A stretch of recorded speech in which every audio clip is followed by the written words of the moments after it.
Hello दोस्तों, कैसे हैं आप सब। ये हमने एक पैन ले लिया है दोस्तों, और इसमें नमक डाल देंगे स्वाद अनुसार। और ये चावल का आटा तो हम एक कटोरी ले लिए हैं, तो अच्छे से पैन में डाल देंगे। और इसी कटोरी से हम 1.5 कटोरी पानी डाल लेंगे और डालकर पहले घोल लेते हैं। और घोलकर अच्छे से घोल लेंगे। पहले घोलना बहुत ज़रूरी है, इससे क्या है गांठें नहीं पड़ती हैं और अच्छे से जब हम पकाते हैं तो पककर तैयार हो जाता है। तो इस तरह से हम पहले अच्छे से घोल लिए हैं। और इसको 1.5 कटोरी पानी डालना है। हमें इस बात का ध्यान रखना है, अगर 1 कटोरी आटा है चावल का तो हमें 1.5 कटोरी पानी लेना है।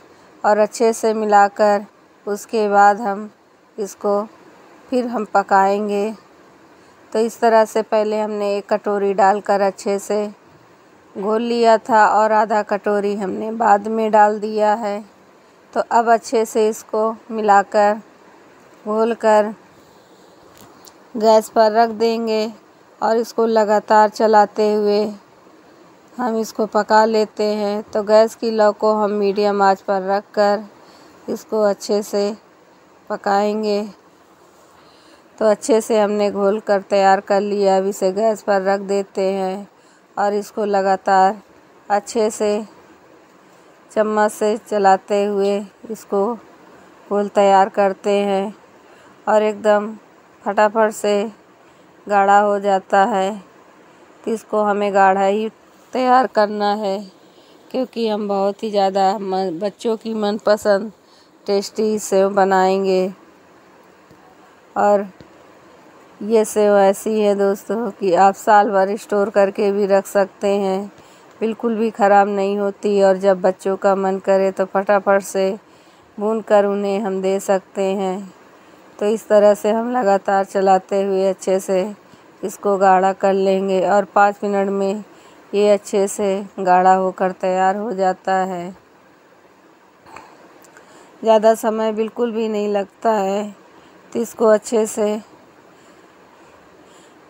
चारों तरफ घुमाते हुए तले में चलाते हुए इसको हम पका लेते हैं और पकाकर तैयार करते हैं। तो इसको हमें एकदम गाढ़ा पका लेना है। तो इसको अच्छे से हमने देखिए गाढ़ा कर लिया है। तो इसको हम अच्छे से चलाते हुए चारों तरफ इसको समेट लेना है। और इस तरह से अच्छे से पक जाने के बाद अब इसको हम ढककर इसको रख देंगे आधे घंटे के लिए। तो इससे क्या है ये ठंडा भी हो जाएगा और हम जब सेवई मशीन से निकालेंगे तो उसमें गरम भी नहीं लगेगा। तो इसको हम ढककर आधे घंटे के लिए रख देते हैं और आधे घंटे बाद आपको हम दिखाते हैं। तो ये देखिए अच्छे से ठंडा हो गया है। तो ये हमने मशीन ले लिया है। तो जिस तरह का हमें बैटर चाहिए उस तरह से हमारा ये तैयार है। तो हाथों में तेल लगाते हुए अच्छे से अब इसको हम इस तरह से इसको हम हाथों से थोड़ा सा लंबा आकार देते हुए इसको इस तरह से बनाकर और इस मशीन में डालते जाएंगे और पूरी मशीन हम अच्छे से भर लेंगे। और भरकर उसके बाद इसका हम ढक्कन लगा देंगे। तो अच्छे से हमें दबाते हुए भर लेना है, क्योंकि जब हम भरेंगे देखिए इस तरह से हमने भरकर तैयार कर दिया।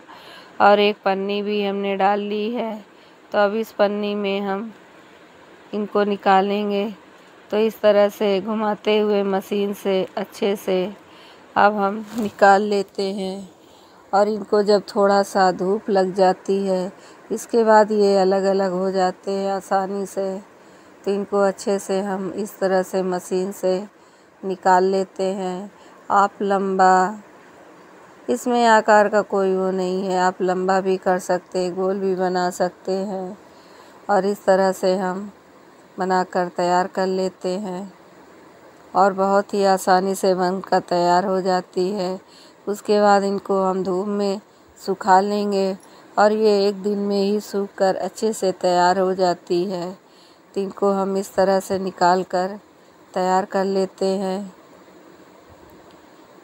और देखिए इस तरह से हम इनको घुमाते हुए मशीन को अच्छे से निकाल कर इसी तरह हम सारे ही बनाकर तैयार कर लेंगे। और बच्चों को बहुत ही ज़्यादा पसंद आती है इस तरह की चीज़ें। और ये ऐसी हैं कि आप एक बार बनाएंगे तो सालों साल स्टोर करके भी रख सकते हैं। और जब भी बच्चों का मन हो तो फटाफट से भूनकर इस तरह बच्चों को दे सकते हैं। तो हम इनको बना लेंगे। और तो ये देखिए हमने सुखा लिया है, तो इनको अब तोड़ लेते हैं और तोड़कर उसके बाद भूनकर आपको दिखाएंगे। बड़ी बड़ी बनकर और बहुत ही ज़्यादा बढ़िया बनकर तैयार हुई हैं। कर लेंगे। तो वीडियो अच्छा लगे तो प्लीज़ लाइक करें, शेयर करें, सब्सक्राइब करना ना भूलें। और देखिए अब तेल गरम हो गया है। अब अच्छे से हम फ्राई करते हैं इनको। और बहुत ही जल्दी फटाफट से ये सीख कर तैयार हो जाती हैं। और थोड़ी सी डालो तो बहुत सारी तैयार होती हैं। तो इनको हम अच्छे से फ्राई करके निकाल लेते हैं। तो इस तरह से फटाफट से फ्राई होकर तैयार हो जाती हैं। तो इनको हम निकाल लेते हैं और फटाफट से। और ये देखने में भी जितनी खूबसूरत लगती हैं उतना खाने में बहुत ज़्यादा टेस्टी लगती हैं। तो फटाफट से इनको फ्राई करके तैयार कर लेते हैं। तो लीजिए दोस्तों बनकर तैयार हो गई बहुत ही ज़्यादा बच्चों की मनपसंद सेवई कुरकुरी